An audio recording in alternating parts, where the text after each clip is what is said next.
Ich habe ihn sehr hoch geachtet. Je l'estimais et l'appréciais beaucoup, car il vivait l'amour du prochain et l'existence humaine. Das menschliche Sein.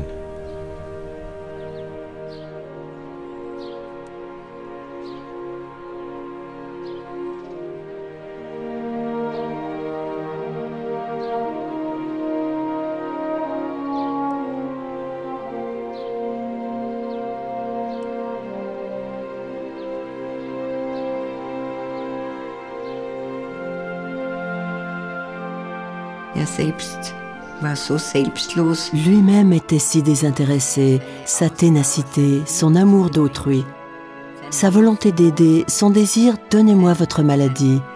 Wunsch, gebt mir eure Krankheit.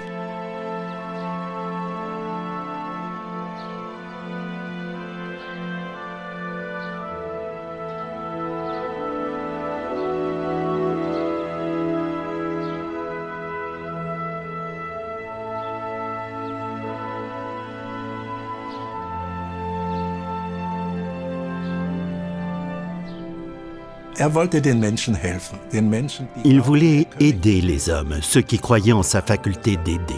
J'ai l'impression qu'il était réellement en mesure d'en aider beaucoup et qu'il l'a fait aussi, pour autant qu'il avait l'autorisation d'agir.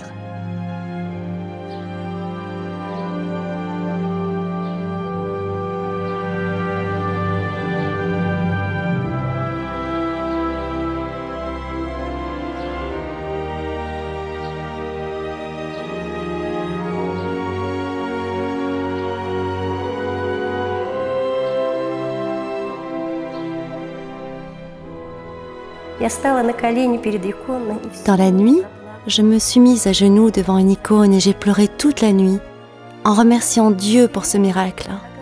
Ma guérison a une grande influence sur mes relations et ma famille. Beaucoup sont venus au cercle des amis.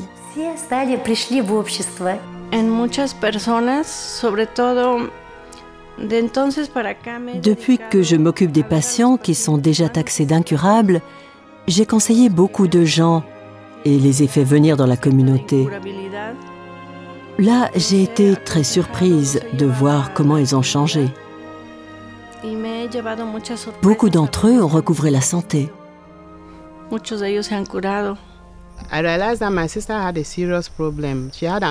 Ma sœur avait un grand problème. Elle avait un ulcère à la jambe et 2 plaies ouvertes. À travers l'une, on pouvait voir l'os. C'était terrible. Nous pensions que sa jambe aurait dû être amputée. Alors je l'ai appelée et invitée chez moi pendant le week-end pour lui expliquer l'enseignement de Bruno Gröning. Je ne pouvais toucher à l'ulcère car il était très grand. Je lui ai donné de l'eau aseptisée pour qu'elle le lave elle-même le matin. Jusqu'au mercredi matin, avant que nous allions l'après-midi à l'heure de communauté, la plaie était ouverte. Après que nous avons fait le Einstellen, elle a tendu la jambe et dit « Regarde, ma jambe est guérie. » On pouvait voir la cicatrice, mais la plaie avait disparu. J'ai frémi, j'ai tremblé, parce que je n'avais encore rien vu de pareil.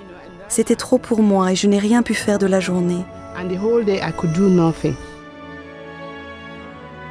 Shelley Reginche est venue fin mai 2006 du Cameroun en Allemagne, avec des amis venus des USA, d'Australie, du Pérou, de Thaïlande, du Kazakhstan et d'environ 30 autres pays. Elle se rendit sur la tombe de Bruno Gröning à Dillenburg dans la Hesse. Dans les années 50, Bruno Gröning avait acquis une célébrité comme docteur miracle lorsque des guérisons incroyables furent rapportées et que des milliers de personnes affluèrent à ses lieux d'activité. Aujourd'hui, le cercle des amis de Bruno Gröning poursuit son œuvre.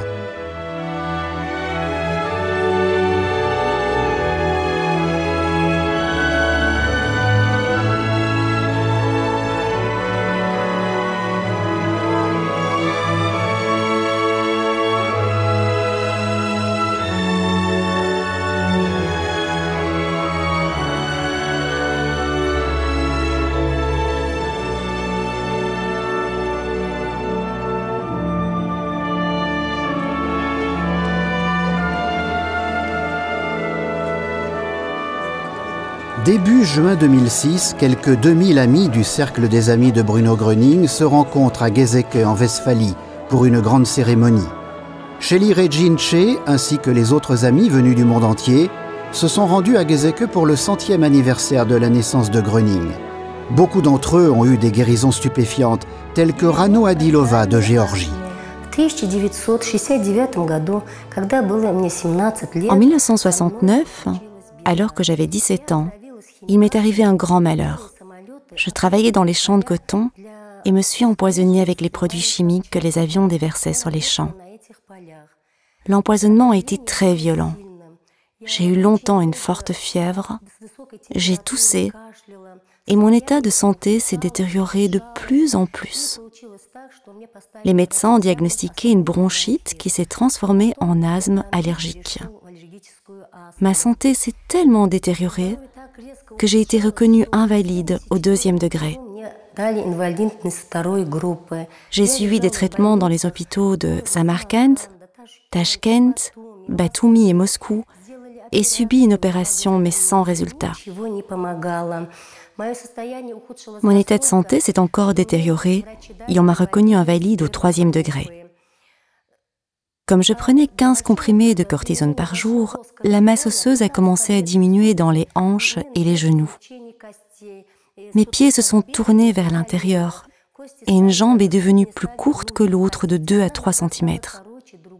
Je ne pouvais plus marcher normalement. À partir de 1998, je ne marchais plus qu'avec une canne et devais toujours être accompagnée.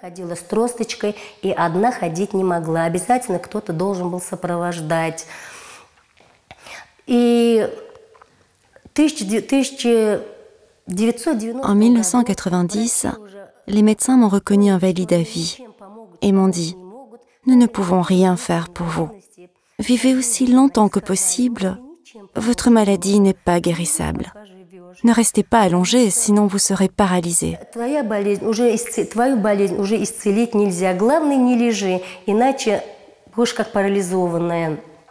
Les médecins m'ayant ainsi condamné, il ne me restait qu'à attendre la mort.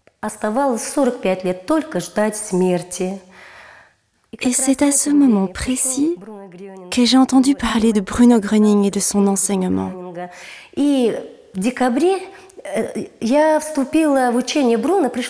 J'ai été introduite à l'enseignement de Bruno Gröning en mai 1998. Et j'ai vécu un grand miracle en décembre de la même année. Cela faisait déjà 10 ans que je marchais avec une canne. En décembre, mon amie avait eu une pneumonie et ma famille décida de lui rendre visite et de lui parler de Bruno Gröning pour qu'elle puisse, elle aussi, recouvrer la santé. Au moment de rentrer chez nous, la nuit tombait déjà. Soudain, je ne sais pas pourquoi, j'ai dit « Si nous rentrions à pied ?» La maison était à 8 km de là. Mon fils a répondu « Bon, mais tu me donnes ta canne ?» Là, je la lui ai donnée et suis partie.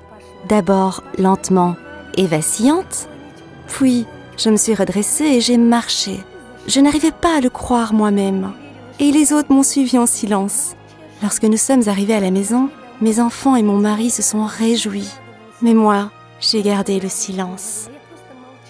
Et dans la nuit, je suis tombée à genoux devant une icône et j'ai pleuré. J'ai remercié Dieu toute la nuit pour ce miracle auquel je ne m'étais pas attendue du tout.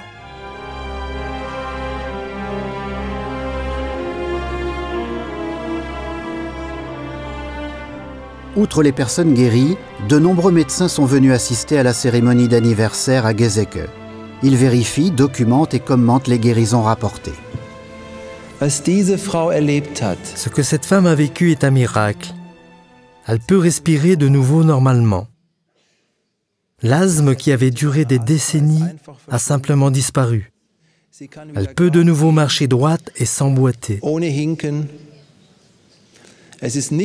Il n'est pas possible qu'une ostéoporose aussi grave se résorbe d'elle-même, ni l'asthme non plus.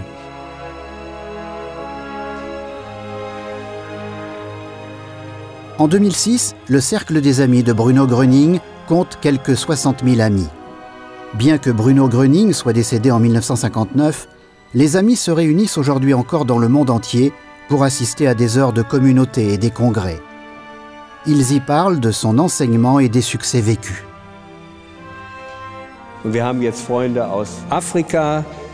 Nous avons maintenant ici des amis d'Afrique, nos dames du Cameroun, des amis d'Australie,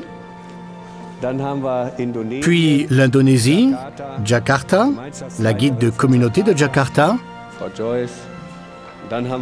puis l'Iran, des amis d'Iran avec leur tuteur. Et puis nous avons l'Inde.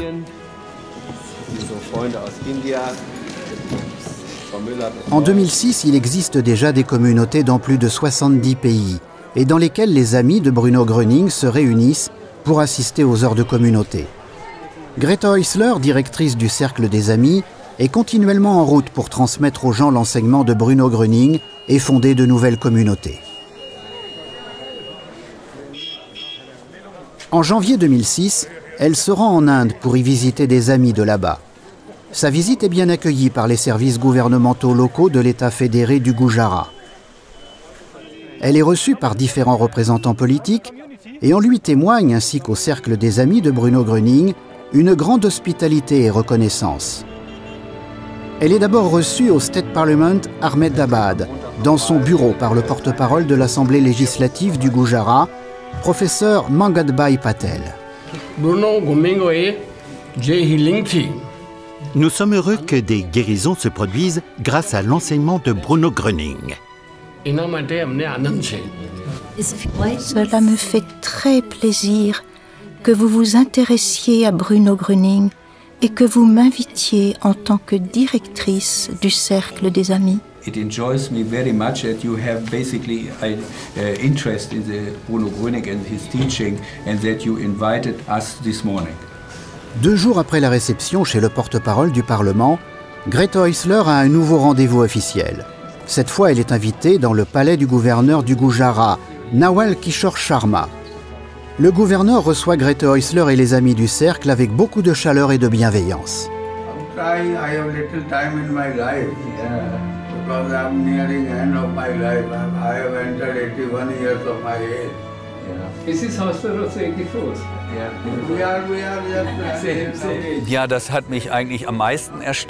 À vrai dire, ce qui m'a le plus étonné, car je ne connais pas cela en Allemagne, c'est que l'administration et ses responsables soient aussi ouverts à ces sujets spirituels, et à Bruno Gröning en particulier. Et justement, M. Yoshi, il a été directeur principal dans le domaine de la communication de masse et de la formation pour adultes à l'université de Surat. Et il est en contact avec toutes les universités.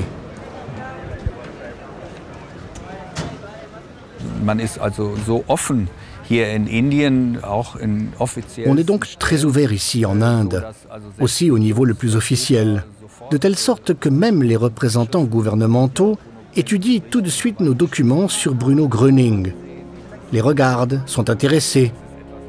Et c'est une chose qu'on ne peut pas encore imaginer chez nous.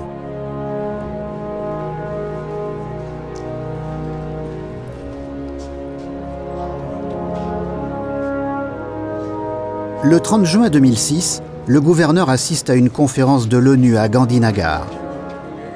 Nawal Kishore Sharma est chef de l'État fédéré du Gujarat, qui compte plus de 60 millions d'habitants.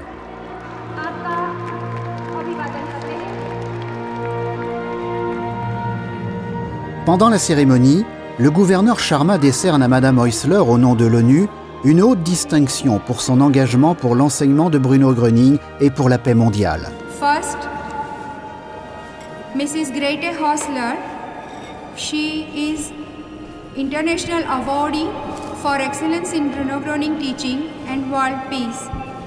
She is awarded for her outstanding contribution and dedication to science.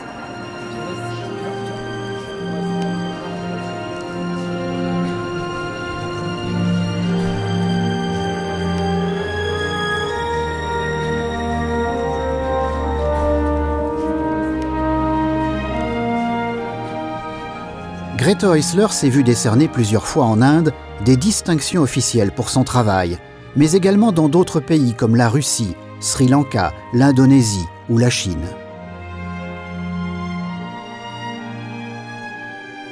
Au Pérou, elle a été nommée invitée d'honneur de la ville de Trujillo, en raison de son engagement pour la santé populaire. Lorsque, en 1949, Grete Häusler entend parler pour la première fois de Bruno Gröning, elle le tient pour un charlatan. Pourtant, lors d'une conférence de Gröning en 1950, elle est guérie spontanément de 3 maladies incurables. Dès lors, elle s'engage pour son œuvre et fonde 23 communautés dans l'Autriche entière.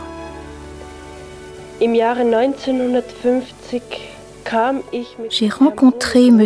Bruno Gröning pour la première fois en 1950. À l'époque, je n'étais plus en mesure de croire en Dieu. J'étais malade et condamnée par les médecins. Ma rencontre avec Bruno Gröning a provoqué en moi un revirement profond. Je reconnus que Dieu existait. J'ai vécu une guérison spontanée et j'ai appris ce qu'était la santé. Et j'ai alors été la femme la plus heureuse au monde. Et le suis encore aujourd'hui. J'ai eu le grand bonheur dans les années qui ont suivi de vivre comment énormément de personnes ont pu trouver la santé et se défaire de leurs souffrances seulement parce qu'elles ont cru que Dieu pouvait les aider. Dass Gott helfen kann.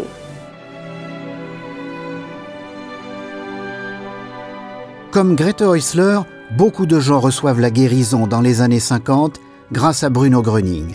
Il devient connu au printemps 1949 grâce aux guérisons miraculeuses et sensationnelles qui se produisent à Herford, en Westphalie. Très vite commence un tapage médiatique qui tient tout le pays en haleine pendant des mois. La presse désigne Gröning comme Docteur Miracle. Les journaux et les revues de toute l'Allemagne dépêchent leurs correspondants.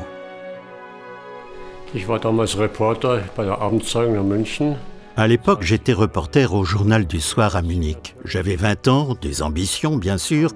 Alors des informations arrivèrent de Herford sur un soi-disant docteur miracle et on m'y envoya.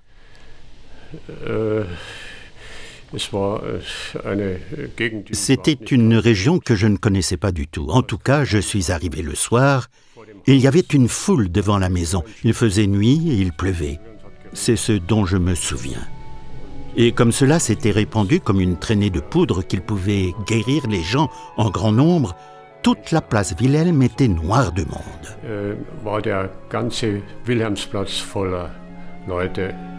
Des paralysés, des malades de toutes sortes, des estropiés avec des cannes, sur des brancards, en fauteuil roulant.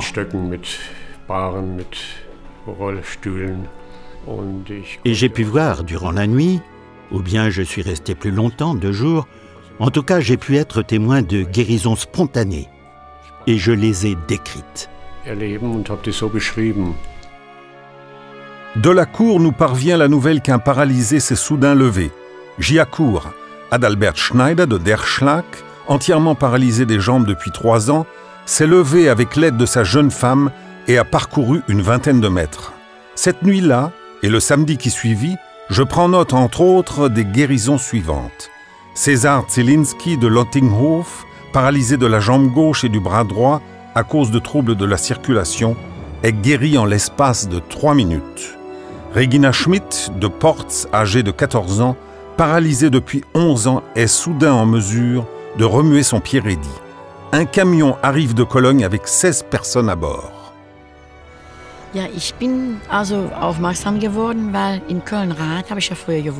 J'habitais autrefois à Köln-Rath.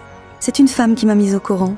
Elle m'en a parlé, et alors nous nous sommes rassemblés parce qu'il y avait beaucoup de gens malades aussi à Rath. Et puis mon oncle a dit « Je vous y conduis tous en camion ». Alors nous nous sommes rassemblés et nous sommes rendus à Erfurt en camion. Barbara Kaas souffre déjà depuis 3 ans de graves crises de nerfs lorsqu'elle arrive à Erfurt. Cela commença par des frissons et des bouffées de chaleur. Je devais m'allonger et rester allongée plusieurs jours. C'était terrible. Je claquais des dents et ma mère devait me couvrir de plusieurs édredons tellement j'avais froid. Puis de terribles bouffées de chaleur revenaient. Et je croyais que ma tête éclatait. J'avais de telles douleurs au crâne et aucun médecin n'était en mesure de m'aider. Il y avait une grande maison et énormément de gens. Des milliers de personnes se trouvaient là quand nous sommes arrivés. Nous avons dû attendre un moment, puis Gröning est arrivé. Il est monté sur le balcon et ensuite il a demandé « Qui a ressenti quelque chose ?» Là, dans le corps. Et j'ai pu lever le bras. Et j'ai ressenti comme une douleur étrange, une douleur très forte.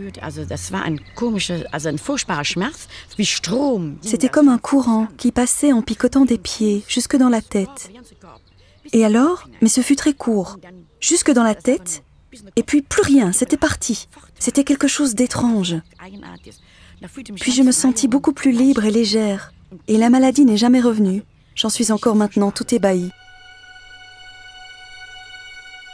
Gottfried Kals est témoin de la visite de Bruno Gröning chez une femme qui était paralysée depuis plus de 25 ans. Il dit alors « Madame Weber, je vous le dis, levez-vous s'il vous plaît. Vous pouvez marcher, venez à moi. » Et en effet, Madame Weber se leva et se dirigea vers Bruno Gröning. Une femme qui n'avait plus fait un pas depuis 25 ans. Elle se lève et va à sa rencontre.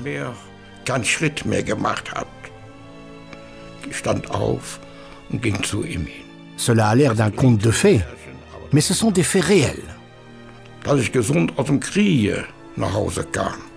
Le fait de revenir de la guerre en bonne santé ne m'a pas procuré plus de joie que ce moment-là.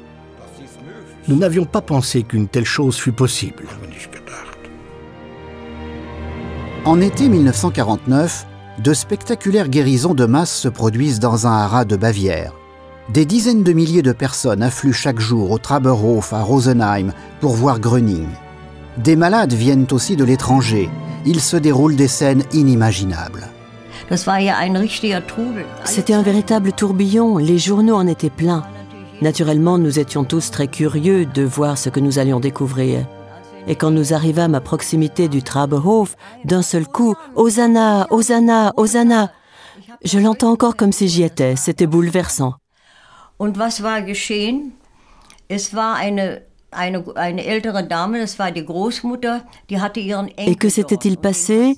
Une vieille dame, c'était une grand-mère. Elle avait son petit-fils avec elle et elle le poussait dans une voiture. Et d'un seul coup, il s'était levé et marchait. Et ce fut une sensation, ce fut vraiment une sensation. Il s'était levé d'un seul coup et marchait. Et il avait été paralysé pendant des années.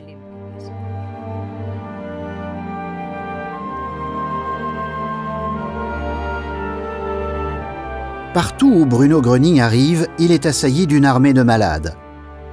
C'est ainsi que le journal du soir de Munich écrit le 2 septembre 1949 « Hier soir et cette nuit, il y a eu à Munich, en 3 endroits de la ville, d'énormes rassemblements de personnes qui attendaient Bruno Gröning pour obtenir de lui la guérison. La police a essayé de maintenir l'ordre avec des voitures de patrouille et l'aide de police secours. Jusque tard dans la nuit et malgré une pluie battante, quelques 4000 personnes se sont rassemblées devant la Hetlagerhaus et environ 1500 devant le Nymphenburg et autant sur la place des Alpes. Le journaliste Rudolf Spitz rapporte une chose semblable. À 19h, il y avait des milliers de personnes dans la Sonnenstraße. À 22h30, elles étaient encore là. J'ai vécu beaucoup de choses en 5 années de guerre, mais rien ne m'a autant bouleversé que les 4 heures passées en face de Bruno Gröning et du défilé épouvantable de misère et de souffrance. Il était assailli d'épileptiques, d'aveugles et de paralysés avec leurs béquilles. Des mères lui présentaient leur enfant paralysé. Il y eut des évanouissements, des cris, des supplications, des demandes, des vœux, des soupirs. Mais les événements autour de Bruno Gröning éveillent aussi des résistances. Malgré la bonne volonté du ministère de l'Intérieur et du président de la Bavière, le ton devient nettement plus rude. Il y avait aussi quelques professeurs qui se sont crus obligés de le faire passer pour un charlatan et de décrire tout comme s'il ne s'agissait que de suggestion ou d'autosuggestion. C'était bien sûr facile à dire. Ils ne voulaient pas étudier le phénomène de plus près. Cela n'était pas non plus compatible avec leur vision du monde issue de la médecine officielle. Depuis que Bruno Gröning est très populaire, il est surveillé par l'administration. À Erfurt, il avait déjà reçu, début mai 1949, une interdiction de guérir. En Bavière aussi, on lui interdit en septembre 1950 de guérir, malgré la bienveillance des premiers moments à son égard. Par la suite, on intente un procès contre lui en 1951-52 pour pratique illégale de la médecine. Mais ses partisans ne sont pas les seuls à considérer la manière d'agir de l'administration comme excessive. Il n'était pas nécessaire de l'interdire. Il n'y avait aucune raison pour cela. Le président du conseil Ehart avait dit lui-même qu'il fallait le laisser agir. Bien sûr, il fallait y mettre de l'ordre. Mais la loi ne disait pas que... Enfin, en tant que non-juriste, je ne peux pas en juger, mais cela ne m'a jamais dérangé. Gröning est acquitté. Cependant, on exige explicitement de lui de renoncer à l'avenir à toute activité de guérison sans autorisation de l'État. Pour éviter un nouveau conflit avec la législation, Gröning fonde une association.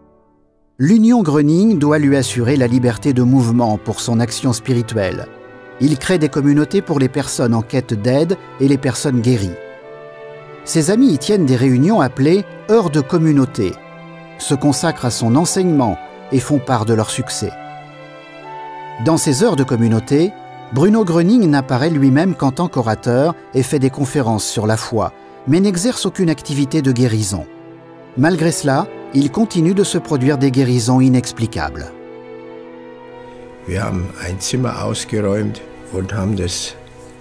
Nous avons vidé une pièce complètement et y avons installé des planches sur des tréteaux. Et 60 personnes pouvaient y prendre place. Cela a marché sans problème. Et ils ont amené une jeune fille d'à peine 18 ans sur un brancard qu'ils ont déposée comme ça, sur le côté. La jeune fille était entièrement paralysée et pendant les 4 heures qu'a duré la conférence, elle a été guérie, sans que Bruno Gröning fasse quoi que ce soit.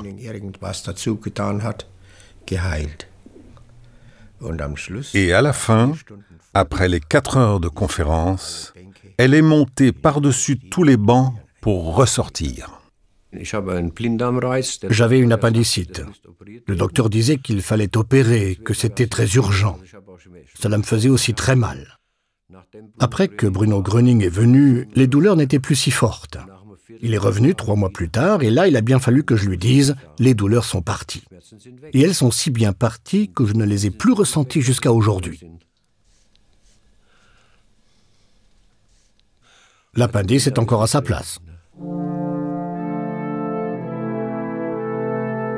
Malgré, ou justement à cause de telles guérisons, Bruno Gröning est accusé encore une fois en 1955. Un procès spectaculaire qui devient un événement médiatique commence devant le tribunal de Munich et va durer plus de 4 ans. Une expérience extrêmement douloureuse pour Gröning. Il m'a fait de la peine.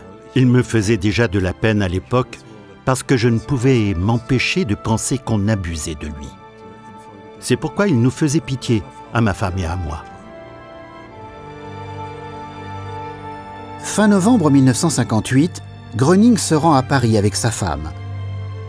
Tandis qu'à Munich, le procès entrait dans sa phase décisive, il se fait examiner par un ami médecin spécialiste du cancer à la clinique Henner, non loin de Montmartre. Le diagnostic est cancer de l'estomac à un stade avancé. Bruno Gröning ne verra pas la fin du procès. Malgré 2 opérations, le 8 décembre et le 22 janvier, il meurt le 26 janvier 1959 à Paris. La nouvelle de sa mort est un choc pour beaucoup d'amis de Bruno Gröning. Ce que j'ai ressenti, c'était seulement que je ne pouvais pas comprendre. Je ne pouvais pas le croire. Je ne pouvais pas pleurer non plus. Rien.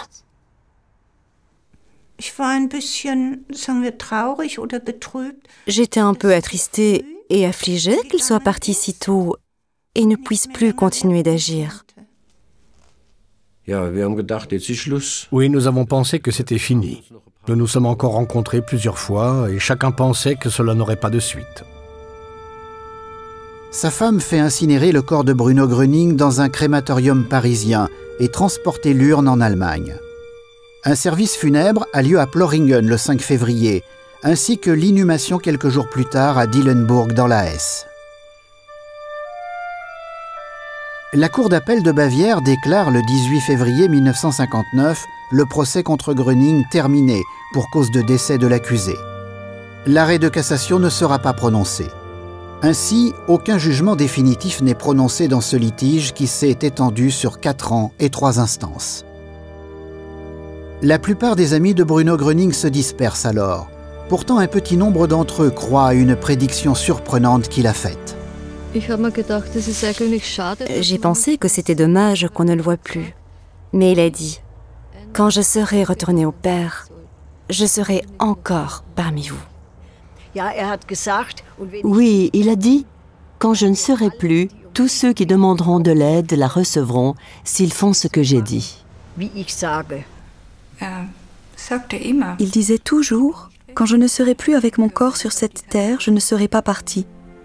Je serai encore là. » C'était sa conviction.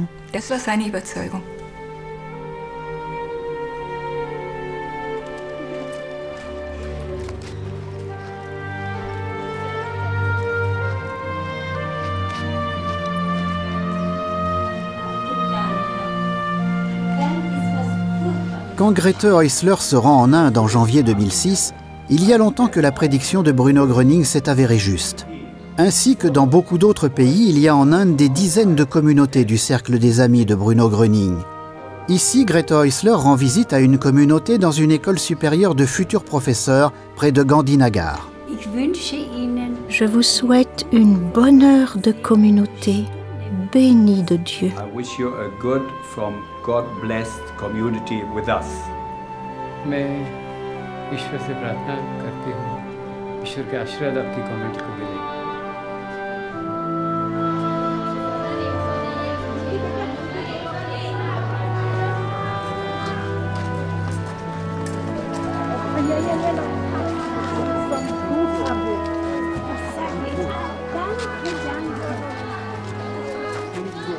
Il y a en Inde des communautés depuis le milieu des années 90.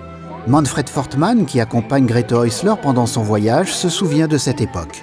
Es begann alles damit, dass ein Inder, der in Deutschland lebt, ein Herr Agrawal. Tout a commencé grâce à un Indien qui vit en Allemagne et qui s'est adressé à Madame Häusler pour lui demander si le cercle des amis ne pouvait pas être actif aussi en Inde et s'il pouvait contacter sa famille.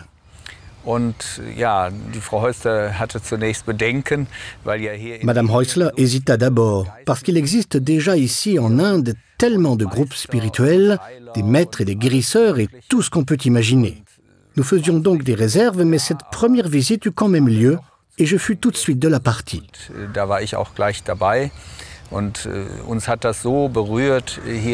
Et cela nous a tellement bouleversés de voir la vie en Inde, la pauvreté des gens. Beaucoup dorment comme cela au bord des routes, dans la saleté. Et les enfants, la mendicité enfantine. Cela nous a tellement touchés que nous avons dit « Il manque Bruno Gröning ici en Inde pour aider vraiment les hommes ».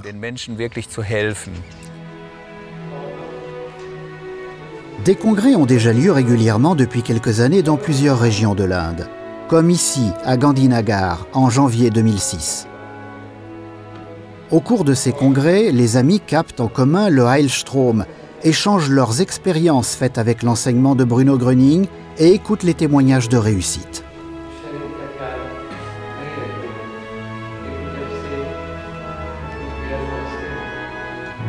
À cette époque-là, le professeur Nanubai Yoshi était guide national du Cercle des Amis en Inde. Yeah, it's a historical moment, event for me that Ce fut pour moi un événement historique que d'entrer en contact avec le cercle des amis. Ils étaient là. Madame Häusler était là. C'était un congrès international de médecine parallèle. Mais je fus tout le temps au stand du cercle des amis de Bruno Gröning. Oui, je m'en souviens. Nous avions fait plusieurs conférences et vous avez assisté à toutes. C'était la première fois que nous nous rencontrions.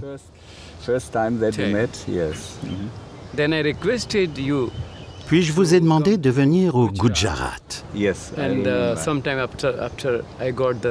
Par la suite, vous êtes arrivé un beau jour en Inde, et de Bombay, vous êtes venu à Surat au Gujarat.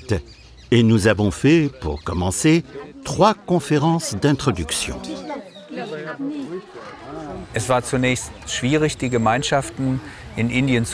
C'était difficile au départ de faire se développer les communautés en Inde. Et la situation a vraiment changé quand M. Yoshi est venu au Cercle des Amis. Et il a obtenu, peu de temps après, une grande guérison. Il était très malade et souffrait de diabète. Son taux de sucre était très élevé, au-dessus de 500, et il devait suivre une diète sévère.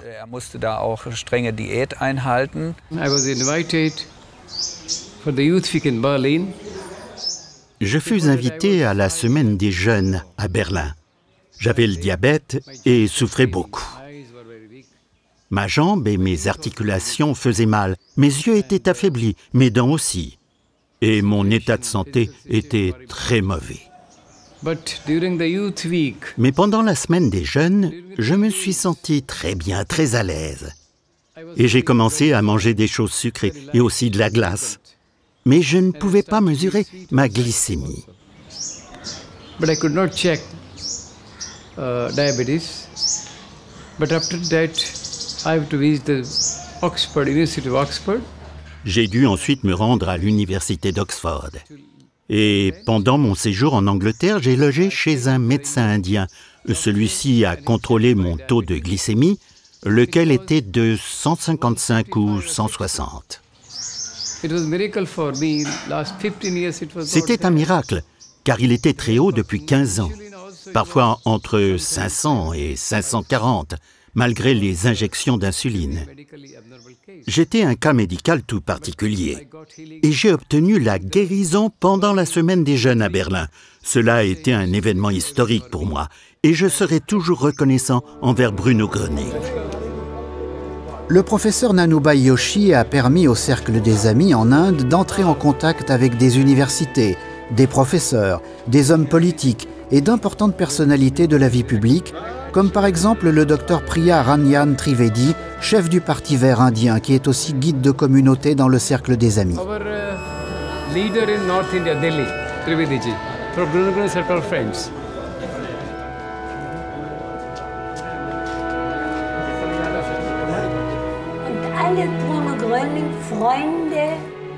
Une semaine après son voyage en Inde, Grete Häusler se rend en Afrique en février 2006. Elle y dirige un congrès à Koforidua, au Ghana, auquel assistent également des amis d'autres pays africains. L'un d'entre eux est le docteur Do Ganyonga, roi de Balinyonga au Cameroun. Si vous êtes comme moi, chef d'une grande famille et à la tête d'une importante population, et si vous voulez aider les gens, je pense que cela est la meilleure chose dont vous disposez. Et cela ne coûte rien du tout. Il y a beaucoup de gens que cela peut aider. Beaucoup de gens qui ont énormément de problèmes sérieux. Il est possible de les aider de cette manière.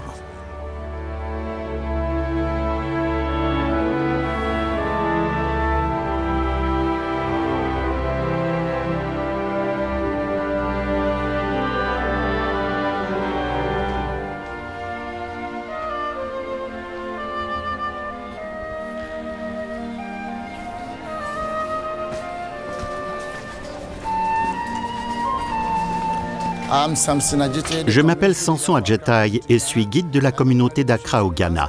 Je vous montre maintenant un peu du paysage et des témoignages de réussite du Ghana. Les premières communautés d'Afrique ont été fondées dans le milieu des années 90.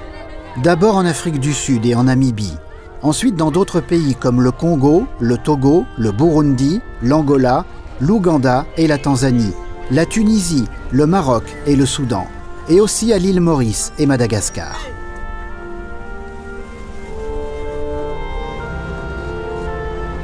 Samson Adjetai se rend chez des amis de la communauté d'Accra.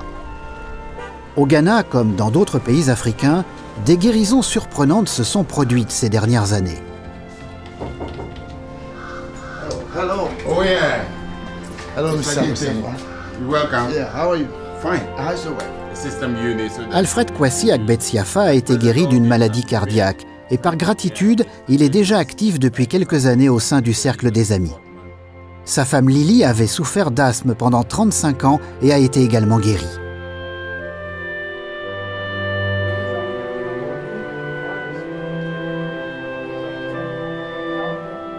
Un médecin du Togo est également venu au congrès au Ghana.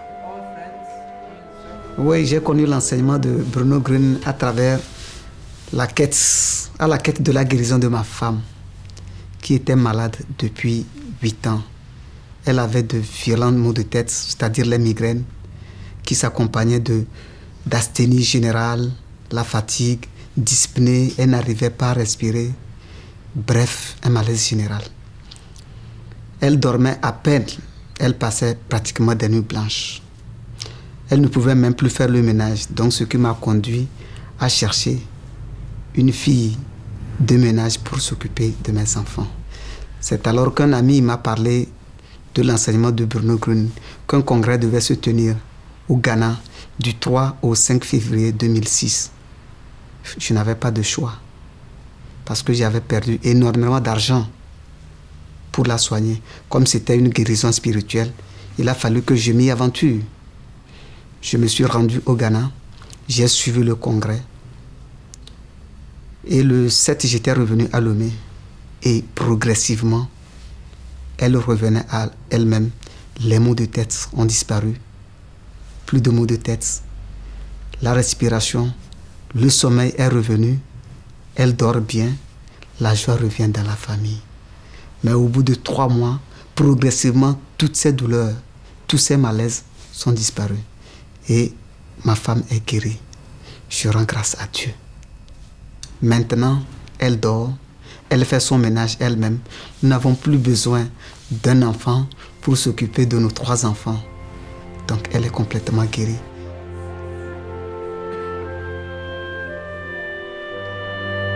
Shelly Reginche du Cameroun est également venue au congrès au Ghana.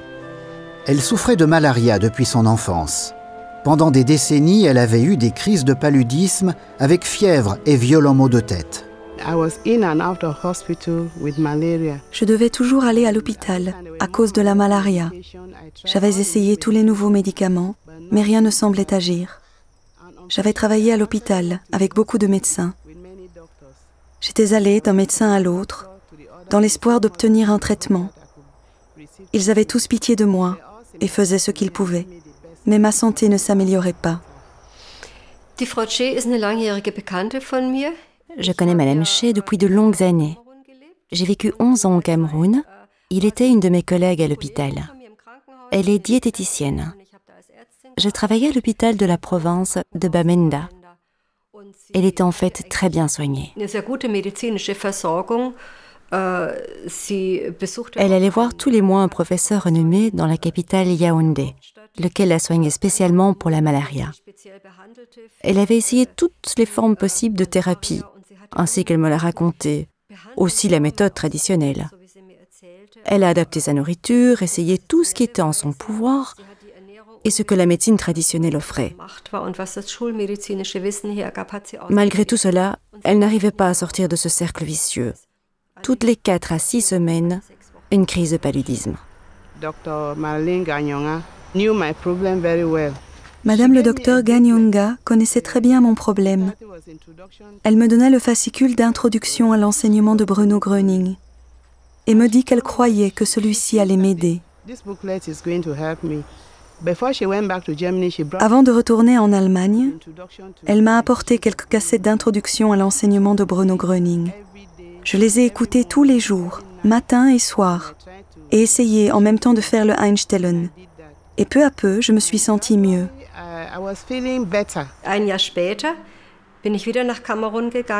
Au bout d'1 an, je suis retournée au Cameroun. Et la toute première fois que je me suis rendue du village de mon mari dans la capitale de la province, et c'est une ville d'environ 100 000 habitants, et que je suis allée sur la Commercial Avenue, la rue commerçante principale, Madame Che a été la première personne que j'ai rencontrée. Je dois dire que cela m'a beaucoup impressionnée. Je ne savais pas comment elle allait et j'ai dit « Madame Che, que faites-vous ici? Comment allez-vous » Et elle m'a répondu qu'à vrai dire, elle allait bien. J'avais réellement oublié la malaria depuis 2004. Je n'y avais même plus pensé et j'ai constaté que j'allais vraiment bien. C'était donc en avril 2004. Et depuis, elle ne s'est plus sentie malade. Elle a eu peur un certain temps de faire le test car elle pensait « Si j'ai de nouveau la malaria dans le sang, alors je cesserai à nouveau de croire. » En 2006, elle a pris son courage à deux mains et a fait une analyse de sang, et une autre 2 mois plus tard, et elle n'avait plus d'agents pathogènes. Et il en est ainsi jusqu'à aujourd'hui.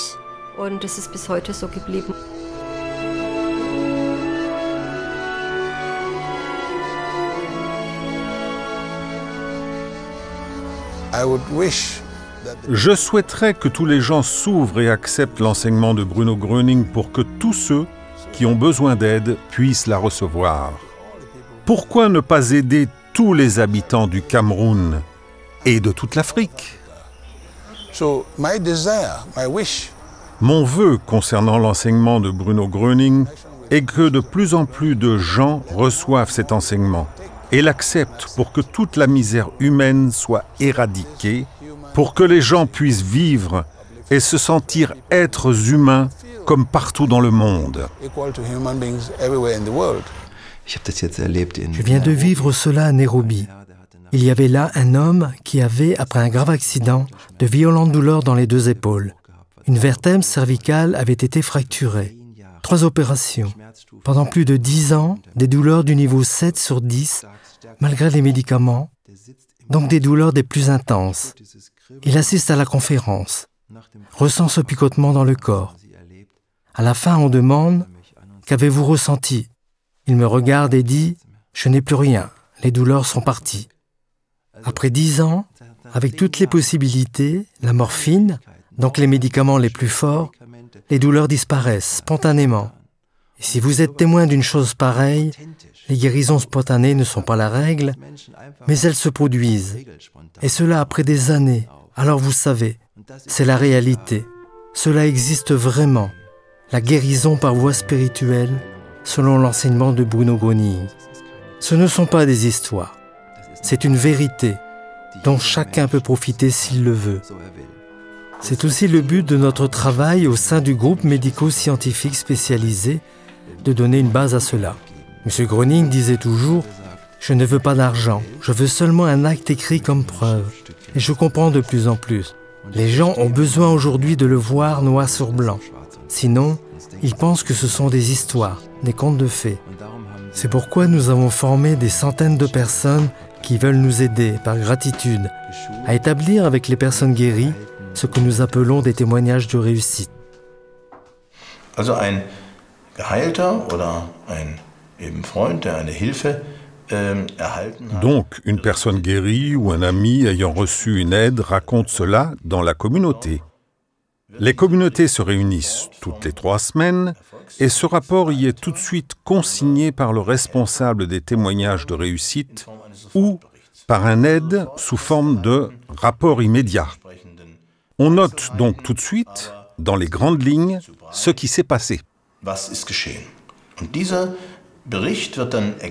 Et ce rapport est complété en l'espace d'1 ou 2 semaines lors d'un entretien avec la personne guérie. C'est un peu comparable à un rapport d'expertise. Qu'y avait-il avant? Quand la personne est-elle venue au cercle des amis? Et que s'est-il passé au cours de la guérison? Tout cela est écrit dans le rapport.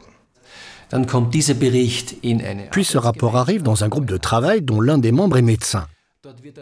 On y vérifie si ce qui a été écrit a un sens, s'il s'agit de quelque chose qui valait la peine d'être rapporté, ou bien s'il s'agit vraiment d'une guérison. Tout cela est vérifié. Indem wir Einblick nehmen in die Diagnose und on vérifie les résultats d'examens qui ont mené au diagnostic et aux thérapies appliquées par les médecins ou cliniques qui ont soigné la personne concernée avant sa guérison. Oui, nous pouvons laisser la rubrique affection comme elle est et l'accepter. Nous pouvons donc passer aux rubriques 2 et 3. Si on soupçonne une guérison par voie spirituelle, nous conseillons en règle générale de passer un examen de contrôle par un médecin indépendant qui ne fait pas partie du cercle des amis de Bruno Gröning.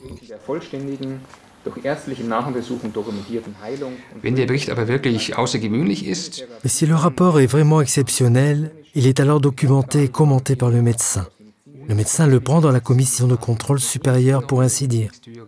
Il s'agit d'un cercle de travail composé de médecins, de différents spécialistes, de vétérinaires, de psychiatres, et qui vérifie encore une fois le rapport à fond. Ils s'examinent encore une fois dans leur domaine spécialisé s'il s'agit vraiment d'une guérison par voie spirituelle qui ne peut pas s'expliquer autrement. Elle refait faire un examen par le médecin, lequel constate lui-même qu'il y a une amélioration. Les articulations ne sont plus enflées, la délivrance des douleurs persiste et peut être mise en rapport avec l'introduction à l'enseignement de Bruno Gröning. Les résultats confirment? Oui, les résultats d'examen sont merveilleux. Tout y est exactement consigné comme cela a été constaté, avec tous les résultats d'analyse, avant et après. C'est alors seulement qu'il est accrédité et classifié et qu'il peut être envoyé en Allemagne où il est répertorié dans les archives. Cela arrive ici par courrier du monde entier, de tous les pays raccordés. Nous faisons en premier ce qu'on appelle le finissage, c'est-à-dire l'archivage électronique et sur papier, l'archivage systématique des rapports par pays et par année. Nous avons ici nos archives sur papier classées par pays et par année. Et là, notre deuxième armoire avec les classeurs plus récents, également de tous les pays.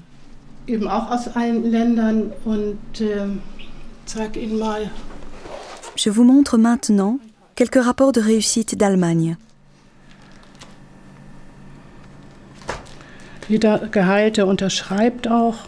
Chaque personne guérie signe aussi. Tous des rapports impressionnants.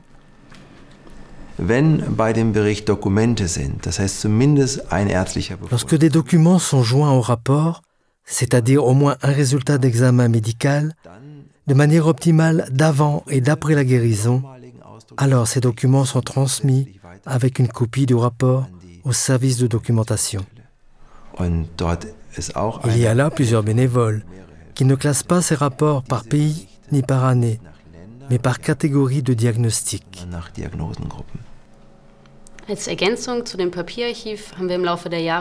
Pour compléter les archives sur papier, nous avons mis au point, au fil des années, des archives électroniques. Toutes les données sont centralisées sur un serveur, de sorte qu'elles sont facilement accessibles à chaque poste de travail et que chacun peut en disposer immédiatement. Il nous est possible d'accéder tout de suite aux rapports et aux documents. Tout ce qui fait partie d'un rapport entièrement documenté est sauvegardé ici.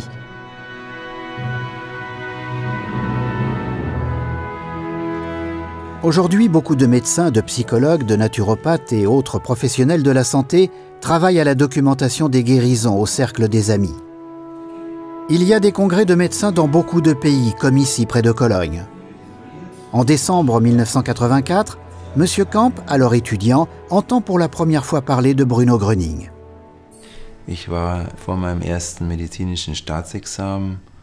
J'étais sur le point de passer mon examen d'État en médecine.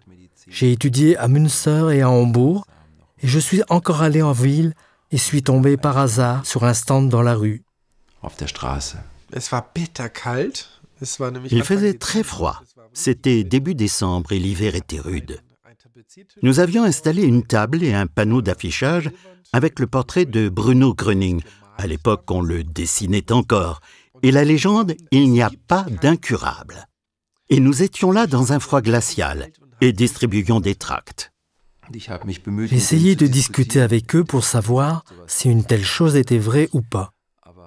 Mais ils n'étaient pas prêts à discuter avec moi. On m'a dit que c'était une chose dont il fallait faire l'expérience, qu'une telle force existait et avait pour effet de guérir, et que je devais venir et le vérifier sur moi-même. Bon, c'est aussi ce que j'ai fait le jour suivant. On m'a montré comment je pouvais capter cette force. J'ai écouté tout ce qu'on m'a dit. Il n'y avait pas de rapport de guérison, pas de documentation médicale, pas d'autres médecins, donc rien de ce qui aurait pu m'attirer extérieurement. Ce Bruno Gröning est mort. Il n'y avait rien d'apparent. C'était un petit groupe. Et en plus, je n'ai rien senti de cette force dont il était question. Il disait qu'une force supérieure existait, une force curative ou force de vie. M. Gröning l'appelait aussi la force divine, mais je ne la ressentais nullement. Bien que M. Camp suive le conseil des amis de Bruno Gröning et fasse 2 fois par jour l'Einstellen, il ne sent toujours rien au bout de 3 semaines.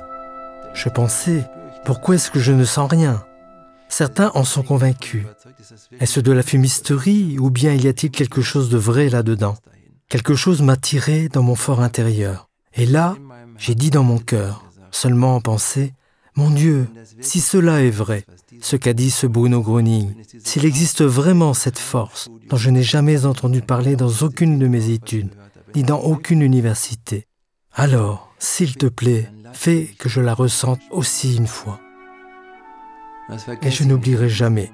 J'étais assis chez moi seul, simplement dans cette attitude ouverte, ainsi que l'a toujours conseillé M. Gröning. Et d'un seul coup, un picotement, un courant à travers tout le corps, comme je ne l'avais encore jamais ressenti de toute ma vie. Et alors, comme si quelque chose s'était ouvert là-haut, un sentiment de bonheur d'une telle intensité, et que je n'avais jamais connu auparavant. Peut-être dans mon enfance, un sentiment de liberté et de bonheur dans ma poitrine et une paix. Et à ce moment-là, j'ai su, sans que personne n'eût pu me le prouver, que Bruno Gröning avait raison. Après cette expérience personnelle, il commence à disséquer les témoignages de réussite du cercle des amis de Bruno Gröning, prend contact avec les personnes guéries et rassemble les documents. Je voudrais vous montrer ma première documentation qui est devenue, il y a des années, le fondement de tout le travail. Il s'agit d'un homme. Il faut que je regarde si je le retrouve ici. C'était une guérison du cœur. Ah, c'est sûrement dans ce classeur. C'était une guérison du cœur d'un homme âgé d'environ 60 ans. Il avait une maladie coronarienne et de l'angine de poitrine. Il s'agit de troubles de la circulation sanguine dans le cœur, donc d'une maladie organique chronique. Et il a eu une guérison spontanée. Et ça, je ne l'oublierai jamais, car c'est le premier rapport. J'étais presque médecin, mais pas encore tout à fait, qui m'a amené à parler avec quelqu'un qui avait une guérison dont je savais qu'elle n'était pas possible. Il avait souffert pendant de nombreuses années d'angine de poitrine, c'est-à-dire qu'il avait des douleurs dans la poitrine quand il faisait des efforts, 1 ou 2 escaliers, et il devait s'arrêter, ne pouvant plus respirer. Malgré tous les médicaments, il n'y avait rien à faire. Il y avait eu pendant 25 ans des maux de tête chroniques et une lombalgie grave, c'est-à-dire des douleurs chroniques au bas du dos, dues à l'usure. Donc, quelqu'un à qui j'aurais dit, s'il était venu me consulter en tant que médecin, bon, analgésique, peut-être peut-on encore chercher un peu au niveau du cœur, faire quelque chose en opérant.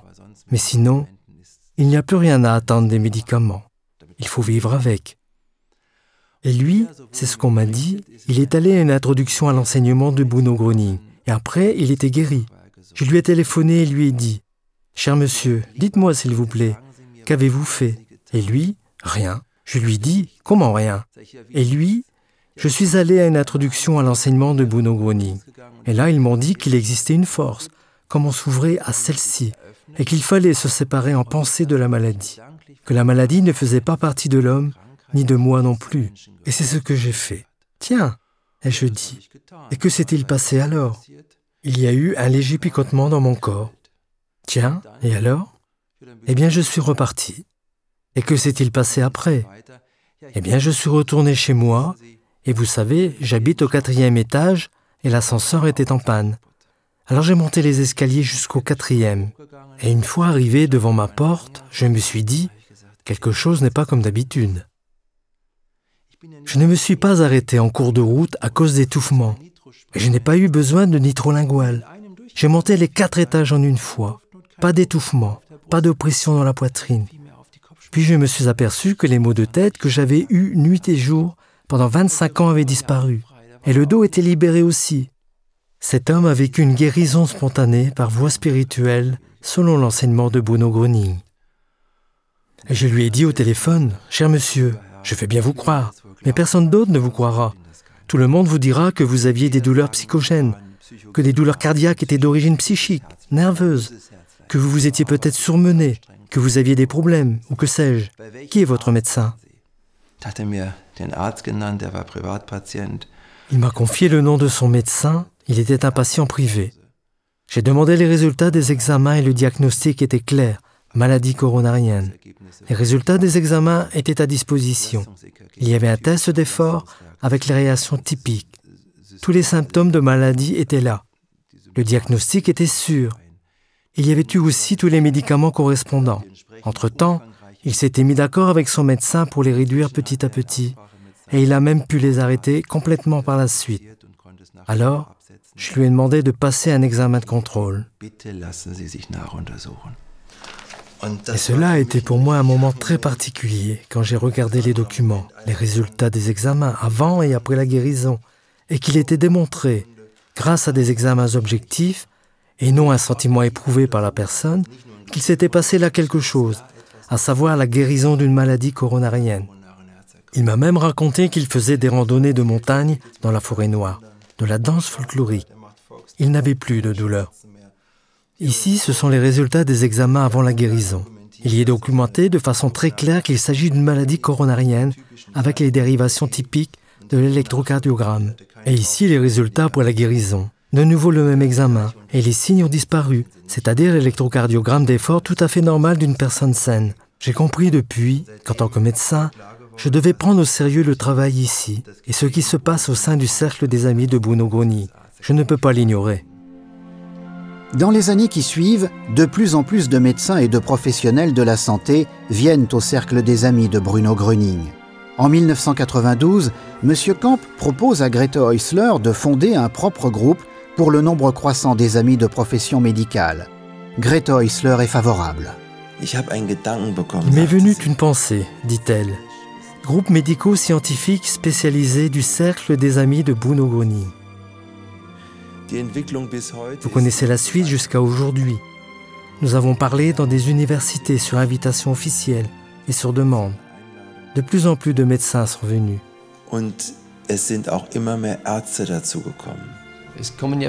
Beaucoup de personnes viennent qui cherchent la guérison et qui sont déjà passées par toutes les instances de la médecine, et aussi des médecines parallèles, et n'ont malgré tout pas été guéries, mais continuent à chercher. Et on peut leur dire, il y a ici encore quelque chose que vous pouvez faire. Et c'est toujours une grande joie pour moi de voir aussi dans le cadre des conférences que ces personnes guérissent en partie spontanément grâce à cela. Ou bien d'apprendre par la suite, au bout d'un an ou de quelques semaines, que telle ou telle personne a été guérie après la conférence parce qu'elle a résolument tout mis en pratique. Oui, je crois que la question de savoir pourquoi je fais cela est très importante. Je n'aurais jamais pensé autrefois que je le ferais un jour, mais j'ai tout simplement remarqué, ou j'ai dû me rendre compte de par ma profession de médecin, que nous étions souvent impuissants dans notre travail vis-à-vis de ces maladies et de la souffrance des patients. C'est-à-dire qu'il vient souvent des patients qui demandent instamment « Qu'est-ce que je peux faire ou que pouvez-vous faire encore pour moi ?» Et souvent, nous n'avons pas de réponse. Et c'est pourquoi je suis vraiment heureux de pouvoir indiquer aux gens ce moyen d'accéder eux-mêmes à la guérison. Ce que j'ai appris et reconnu, je désire contribuer à le transmettre aux autres. Car il n'est pas possible que la médecine, au stade où elle se trouve maintenant, en reste au niveau de la science. Parce que cela me stimule intérieurement de savoir qu'il y a autre chose que je n'ai pas appris à l'université. Cela me procure une grande joie et m'enthousiasme de savoir que les gens peuvent recevoir de l'aide par cette voie. J'ai vécu moi-même une guérison dont je n'ai pas eu tout de suite conscience. J'avais souffert, on peut dire toute ma vie, de ce qu'on appelle des troubles fonctionnels intestinaux. Je n'avais pas besoin de me soigner, ni d'entreprendre quoi que ce soit d'autre. Mais j'avais quand même de la diarrhée tous les matins. Et cela a disparu d'un seul coup. Cela a bien sûr donné une nouvelle tournure à ma vie et m'a procuré aussi beaucoup plus de force du fait que je pouvais mieux assimiler la nourriture.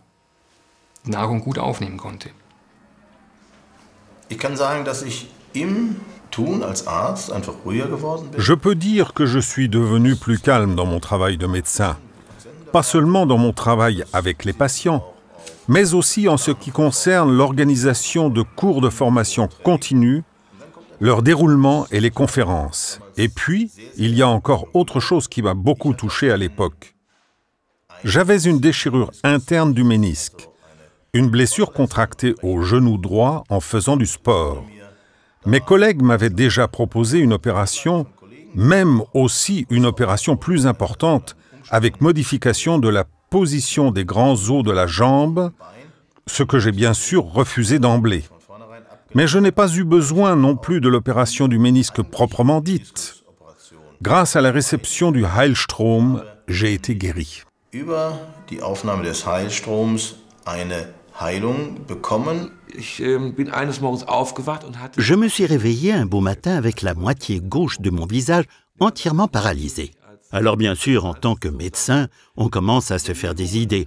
Ai-je eu une attaque d'apoplexie ou bien est-ce une tumeur au cerveau? C'était très grave. J'ai alors consulté l'ORL qui me soigne. Il m'a tranquillisé et m'a dit « Monsieur Lebec, c'est une paralysie du nerf facial due à une inflammation. » J'ai quand même fait faire une spectroscopie de résonance magnétique nucléaire à la tête. Dieu merci, tout était en ordre. L'ORL m'avait dit que cela durerait au moins 2 semaines et que ce serait très fort au début. Que faire? J'avais 2 conférences dans mon agenda, l'une le samedi devant les patients et l'autre le lundi devant les médecins. Et s'entendre dire « cela va s'aggraver ?» Alors j'ai fait l'Einstellen et demandé de l'aide. Et au bout de 3 jours, tout était parti. La paralysie avait entièrement disparu. J'ai pu parler normalement et cela a été pour moi une aide tellement merveilleuse. Je souffrais d'une allergie, d'un rhume des foins déjà depuis l'âge de 18 ans. Et à l'époque, j'en avais 35. Et lorsque j'ai voulu prendre contact avec cette communauté, avec ce groupe, cela n'a pas été facile au départ. Je n'ai pu joindre personne, mais on m'a rappelé quelques semaines plus tard. C'était alors la mi-juin 1996, justement l'époque où mon problème était à son apogée. Et le jour où cette dame m'a téléphoné pour me donner un rendez-vous, les troubles étaient particulièrement graves. Après cet appel téléphonique, qui avait duré 1 minute, quand je suis rentré le soir à la maison, je n'ai soudain plus ressenti aucun symptôme. J'ai pensé, c'est étrange, que s'est-il passé? C'est bizarre, normalement je devrais me sentir très mal. Les troubles ne sont réellement pas revenus. Ils avaient disparu et ne sont pas revenus non plus les années suivantes. Cela a été très impressionnant pour moi.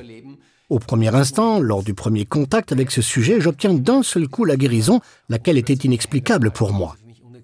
Du point de vue médical, je ne peux pas expliquer comment quelque chose peut disparaître du jour au lendemain, une allergie qui aurait dû en fait durer jusqu'à la fin de ma vie. Étant donné que de telles guérisons par voie spirituelle se produisent indépendamment de traitements médicaux, certains se demandent si on déconseille, dans le cercle des amis de Bruno Gröning, de consulter un médecin, d'opérer ou de prendre des médicaments. Je n'ai jamais entendu dire qu'on déconseillait cela dans le cercle des amis. Bruno Gröning ne l'a d'ailleurs jamais fait lui-même.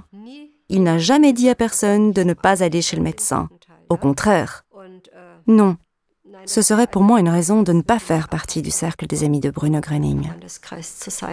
Im Freundeskreis wird nie von Arztbesuch oder von Medikamenteneinnahme. Au cercle des amis, on ne déconseille à personne de consulter un médecin, de prendre des médicaments ou d'opérer. Et ce qui est très important aussi, on ne donne jamais de garantie de guérison. On le souligne aussi dans les conférences d'information. Car qu'une guérison se produise ou non, cela dépend simplement de Dieu, de cette force, et de la disposition de la personne à capter cette force. Monsieur Gröning l'a toujours fait remarquer. Ce qui se passe ici au cercle des amis n'a rien à voir avec la médecine.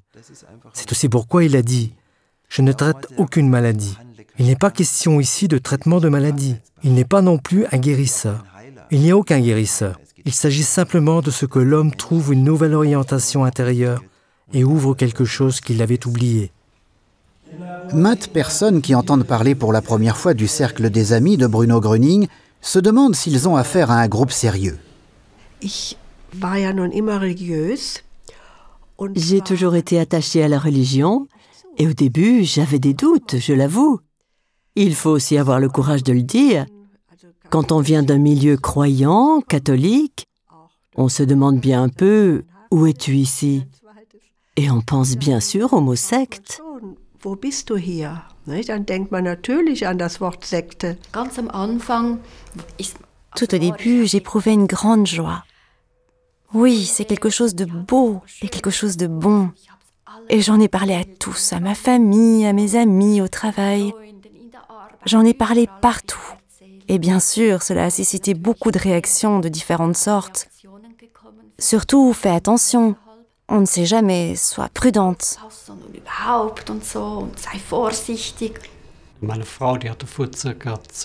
Ma femme avait assisté il y a 10 ans à une conférence et nous avions une brochure à la maison. Cela m'avait paru très suspect, la photo de Bruno Gröning également. Pour dire franchement ce que je ressentais alors, je craignais qu'elle soit éventuellement tombée sous les griffes d'une secte.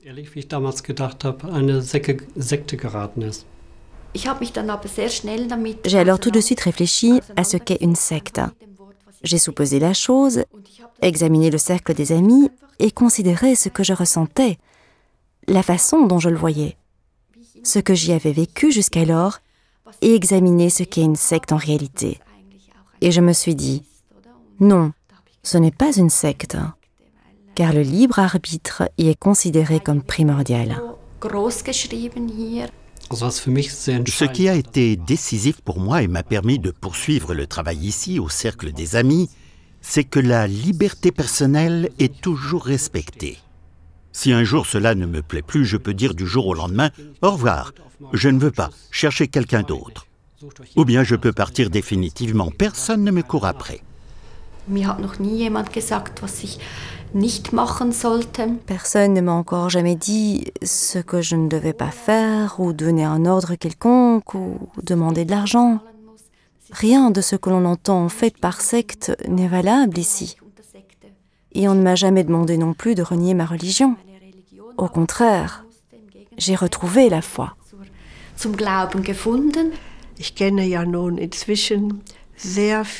Je connais maintenant énormément de propos de Bruno Gröning et aussi la plupart des discours qu'il a faits.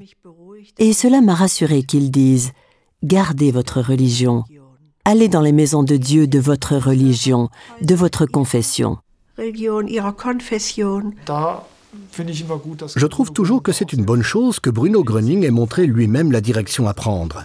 Il a dit « Je ne veux pas fonder de nouvelles religions. Je suis ici pour tous les hommes indépendamment de leur religion, de leur nation. » Et il a même dit qu'il voulait que les hommes revivent leur foi dans leur religion et dans leur église. C'est exactement le contraire de ce que l'on entend par démarcation. Bruno Gröning a montré ici clairement la direction. Nous ne voulons en aucune façon donner l'impression d'être une secte où l'on force les gens à faire quelque chose, à renier une chose pour s'engager pour une autre, à ne pas faire ceci, à devoir faire cela. Non, le cercle des amis est libre, et c'est écrit aussi dans les statuts. Chacun peut quitter le cercle des amis sans délai s'il le désire, en toute liberté. Tout est basé sur le bénévolat et optionnel. Il n'y a pas de cotisation, rien. Peut-on concevoir une plus grande liberté ? Gerda Ritter a dans le passé organisé elle-même des séminaires sur les sectes en tant que directrice de formation dans une administration d'État et s'est consacrée de façon approfondie à ce sujet. J'ai eu affaire à ce sujet dans ma profession dans le cadre de la formation des jeunes. Il y avait ici, à Stuttgart, énormément de sectes. J'ai pensé qu'il fallait éclairer les jeunes. J'étais en contact avec les délégués aux études des sectes du ministère de la Culture et de l'Église protestante. J'ai lu aussi, bien sûr, beaucoup de choses sur le sujet et rassemblé une large documentation. Je savais donc ce à quoi je devais être attentive et j'ai tout de suite tout vérifié. Et je n'ai trouvé absolument aucun critère, même éloigné, permettant de conclure qu'il s'agissait d'une secte. Donc la première chose pour moi était naturellement que chacun ait la liberté d'agir. Il n'y a pas non plus d'adhésion, je peux venir, je peux partir comme je veux. Je peux recevoir du matériel d'information si je le désire, mais je n'y suis pas obligée. Je n'ai pas de cotisation à payer. C'était pour moi un critère important. Je ne m'engage pas en signant un contrat. Tout est financé par le bénévolat et les dons. Et ce qui pour moi était d'une importance majeure, il n'est exercé aucune pression psychique sur les gens. C'est une chose dont on parle toujours à propos des sectes. La pression exercée sur les gens est la peur qu'on leur fait. Si tu ne fais pas cela, alors il va arriver telle ou telle chose. Je n'ai rencontré à ce jour absolument aucune situation de ce genre.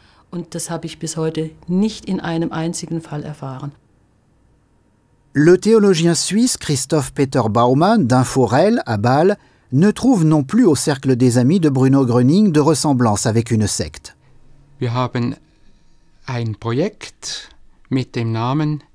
Nous avons un projet qui s'appelle Guide du bal religieux.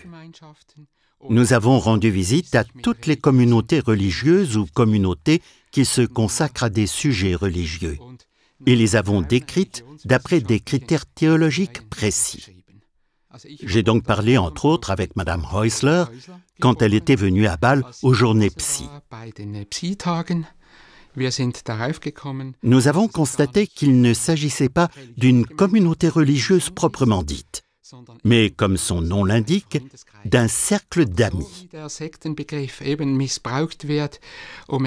Mais je ne vois, dans le cercle des amis de Bruno Gröning, aucune raison d'utiliser à tort le terme de secte pour le décrire d'une façon négative, et surtout d'utiliser des critères négatifs. Parce que le cercle des amis de Bruno Gröning n'a pas un enseignement dogmatique. Il faut que tu crois telle ou telle chose, mais chacun reste libre de juger lui-même de la chose. Et qu'en réalité, il s'agit de mobiliser les forces naturelles de guérison.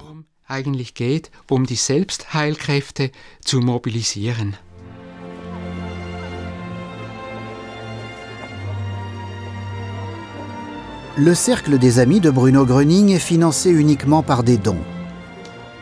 Il n'y a pas de droit d'entrée, pas de cotisation, pas de taxes, ni autre somme à payer. Toutes les dépenses sont financées par les dons des amis reconnaissants.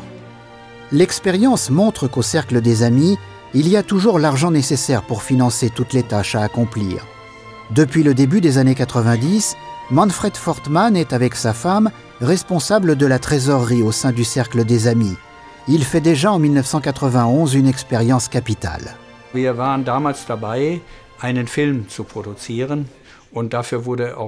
Nous étions à l'époque en train de produire un film et il nous fallait bien sûr de l'argent.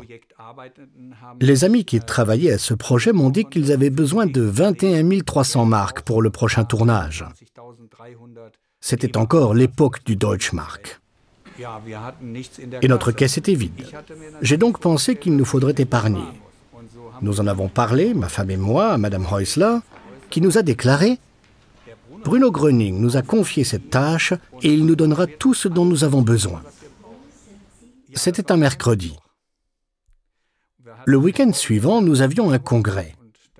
Et nous avons fait l'Einstellen pour obtenir les moyens financiers nécessaires à la continuation du film, sans plus.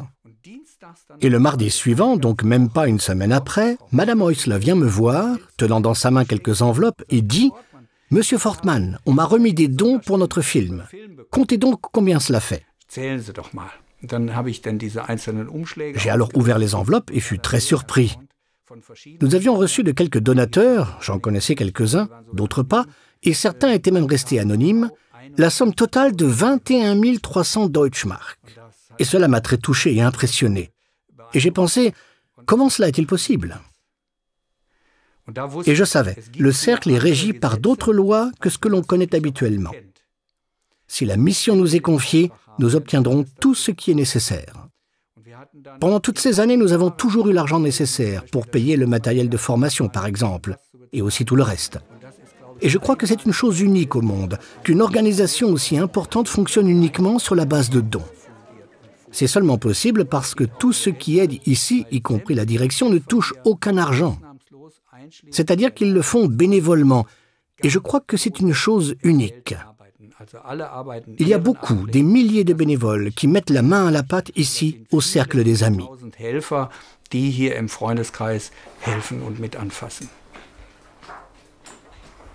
Ma mère racontait souvent que Bruno Gröning avait dit « On ne peut pas acheter la guérison, et je ne vends pas de Heilstrom divin ». C'est une devise tout à fait claire, et ma mère y a toujours attaché une très grande importance au sein du cercle des amis. C'est-à-dire qu'on ne peut pas gagner d'argent avec rien de ce qui est fait ici au cercle des amis. Le cercle des amis dans sa totalité n'a aucun frais de personnel, et c'est une chose très agréable, car tout ce côté financier est inexistant. Personne ne se sent lésé. Chaque ami travaille ici simplement par reconnaissance, par enthousiasme, par joie et par la volonté d'aider. Helfen wollen heraus. Und wo die Not am allergrößten ist, da ist die Hilfe Gottes am nächsten. Pour Madame Häusler également, c'est la volonté d'aider qui la pousse, avec ses 80 ans, à parcourir le monde pour parler aux hommes de Bruno Gröning. Et ce faisant, elle rencontre partout des cœurs ouverts et des gens qui adoptent l'enseignement de Bruno Gröning. Il en était tout autrement en 1959. Après le décès de Bruno Gröning, la plupart de ses amis se dispersent, et dans les premières années, il fut presque impossible de gagner de nouveaux amis à son enseignement. Les portes et les cœurs étaient fermés. J'étais désespérée. Alors je suis allée chercher ma voisine, des parents, et le lendemain ils ont dit non, rien, encore une fois. Ce fut une période tellement difficile, vous ne pouvez pas imaginer. C'est seulement après plus de 3 ans que Grete Häusler peut de nouveau être témoin d'une guérison. Elle a entre-temps 3 enfants et une femme de ménage, mais celle-ci est aveugle d'un œil et l'autre œil est très affaibli.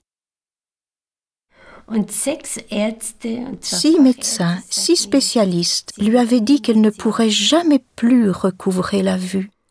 Et un jour, en l'époussetant, elle a fait tomber la photo de Bruno Gröning.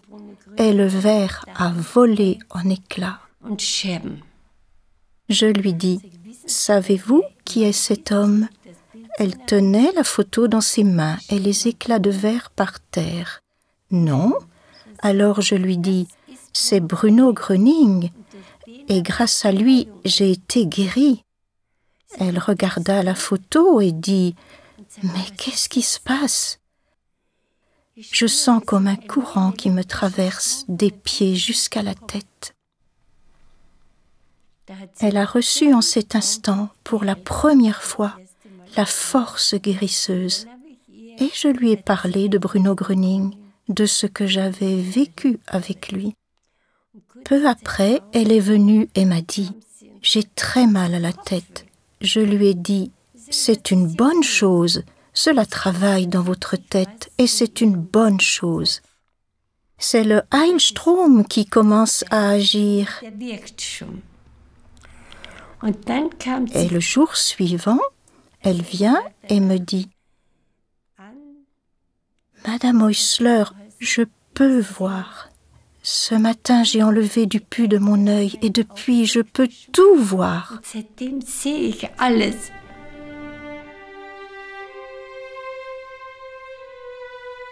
C'est seulement en 1964 que s'exauce le vœu que Madame Häusler nourrit depuis longtemps, et elle peut fonder de nouveau une première communauté à Oberhausen-Sterkrade. C'est un tout petit cercle de 4 à 5 amis. Les années suivantes, quelques nouvelles communautés viennent s'y ajouter, mais dans l'ensemble, les 10 premières années qui suivent le retour au père de Bruno Gröning sont difficiles. En 1969, quelques anciens amis se rassemblent au Traberhof à Rosenheim pour une cérémonie commémorative. Nous avons alors fêté le 10e anniversaire ici. Le Traberhof existait encore et nous nous sommes rassemblés. Monsieur Pelz et sa femme, Madame Bavet et son mari, et quelques autres amis fidèles. Et ce fut une très belle cérémonie.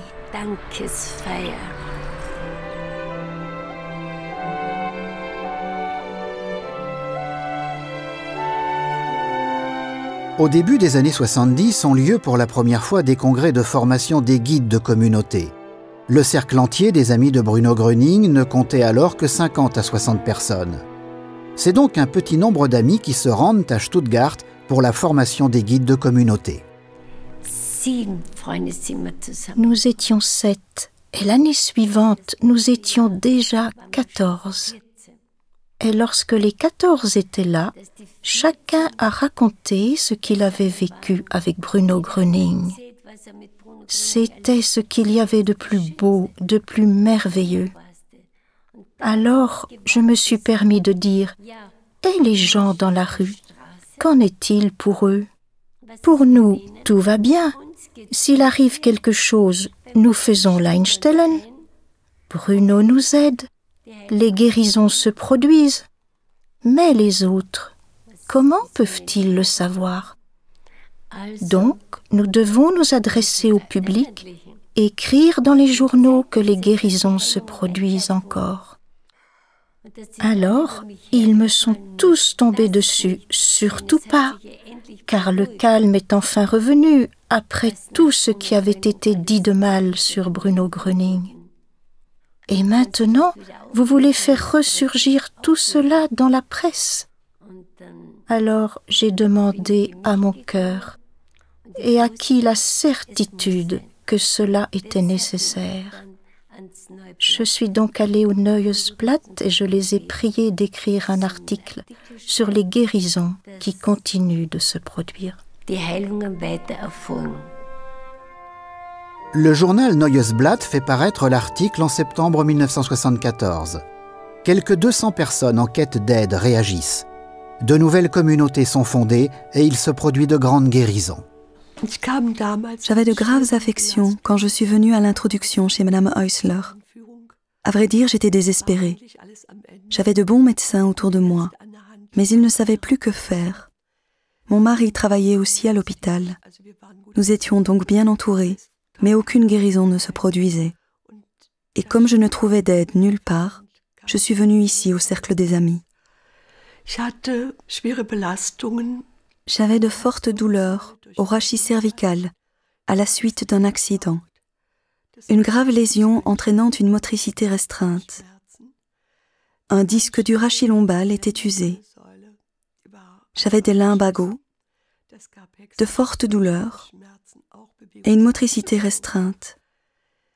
J'avais des troubles du métabolisme, au niveau de l'estomac et de l'intestin, une pancréatite, d'abord aiguë puis chronique, donc une inflammation du pancréas. Et je devais suivre une diète très stricte, faute de quoi j'avais de très fortes coliques.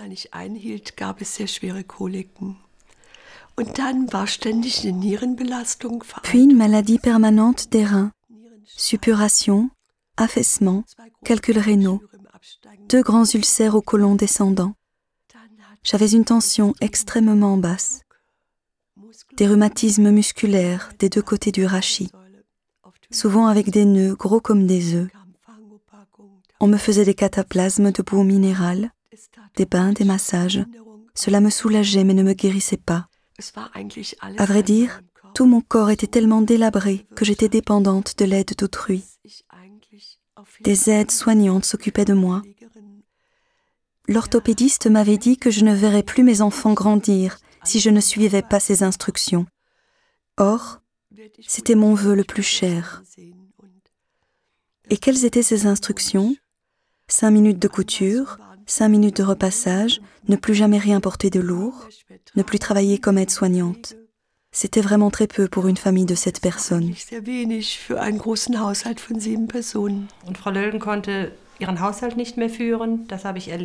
Madame Lölgen ne pouvait plus s'occuper de son ménage, je l'ai vu moi-même. Je l'aidais assez souvent, et quand elle devait aller à l'hôpital, je la remplaçais. Et aussi quand elle était chez elle, elle devait souvent rester allongée et n'était pas capable de répondre à toutes les exigences d'une famille comptant 5 enfants. C'est ainsi que je suis venue ici, entièrement sceptique, mais je ne voyais plus aucune solution. J'étais désespérée. L'introduction a duré 4 heures. Je ne voulais plus m'en aller. Tout ce que j'entendais me faisait tant de bien.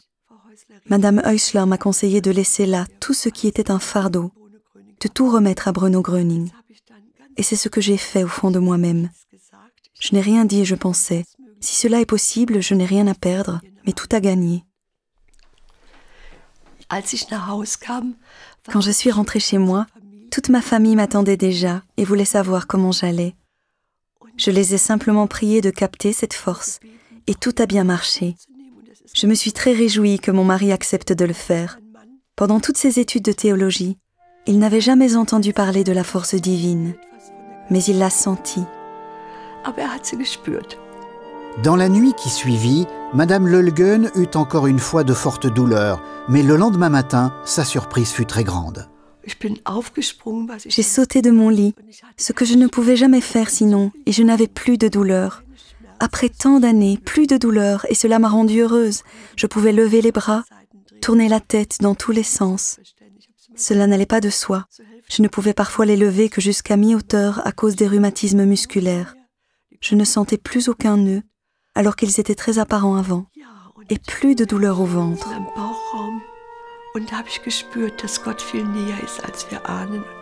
Et là, j'ai ressenti que Dieu était bien plus proche que ce que nous pensons, et qu'il aime et aide chacun de nous.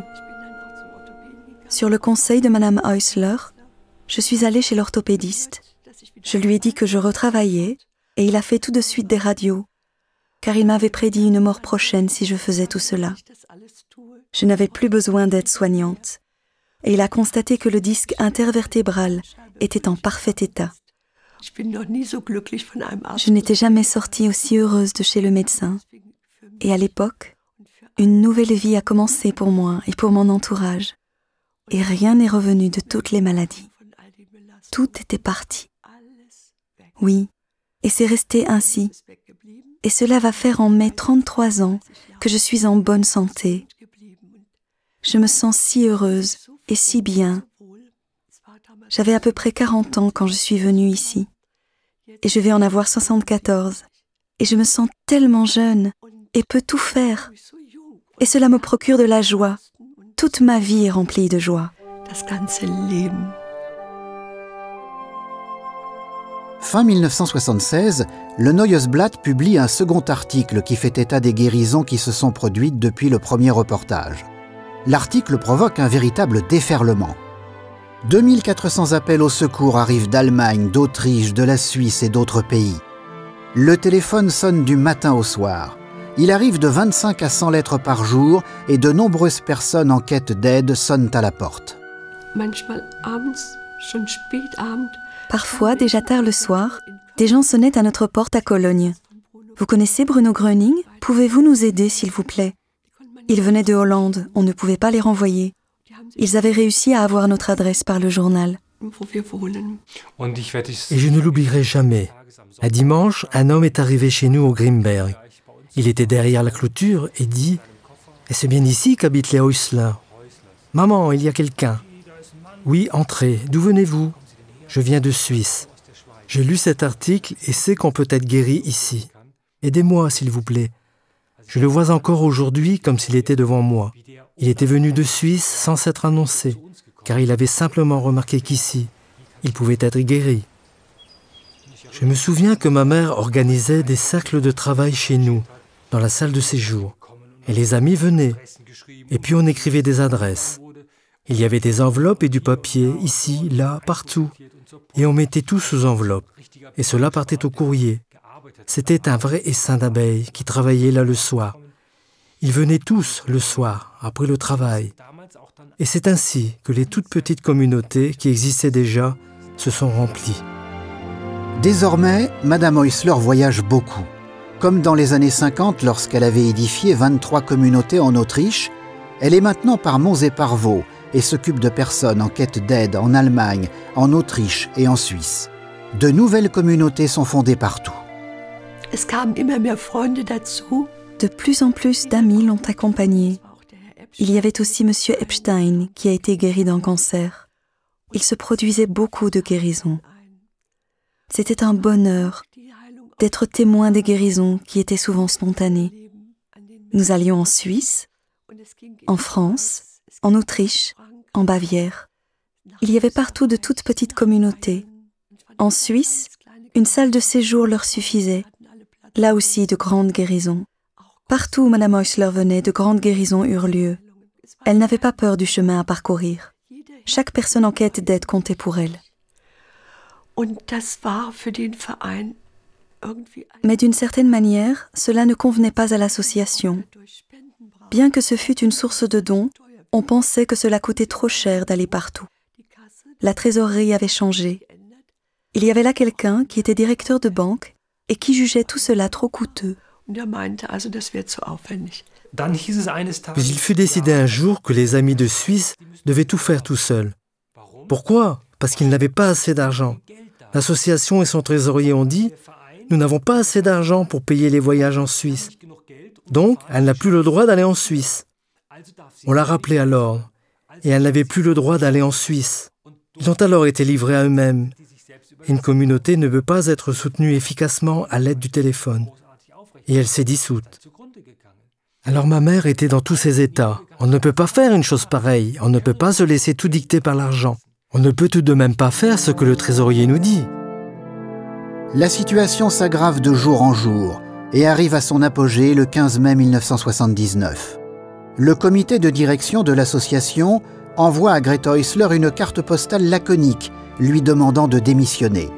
Lors de l'assemblée générale qui suivit, sa destitution est votée. Mon mari avait pris la parole de façon très intensive et demandé qu'on réfléchisse encore à la chose. Et Madame Häusler a quitté la pièce ainsi que mon mari. Je suis encore restée un peu, puis je suis allée la rejoindre. Pour Grete Häusler, il devient clair que dans de telles circonstances, elle ne peut plus construire l'œuvre de Bruno Gröning en commun avec l'association. Elle répond aux exigences du comité de direction et démissionne. D'un jour à l'autre, elle est coupée de tout ce qui lui était le plus cher. Oui, cela a été extrêmement dur pour elle, car elle a été séparée de tous les amis qu'elle avait. Du jour au lendemain, on lui a interdit d'entrer en contact avec ces personnes et de faire quoi que ce soit avec les amis, car ils étaient membres de l'association. Et elle était en dehors, comme, je dirais presque, comme une inconnue. Elle écrit à ce propos « Un seul pouvait m'aider en ces jours particuliers, et c'était Bruno Gröning. Je n'étais pas abattue, je n'étais pas triste, j'étais comme délivrée. C'était étrange. Au lieu d'avoir envie de pleurer, j'étais remplie de joie. Je réalisais d'abord lentement, petit à petit. Le samedi 23 juin, la pensée me vint, continuer. Et je décidai de continuer et de faire ce que je recevais d'en haut. Personne ne peut me le défendre et je ne laisserai personne me l'interdire, quoi qu'il arrive.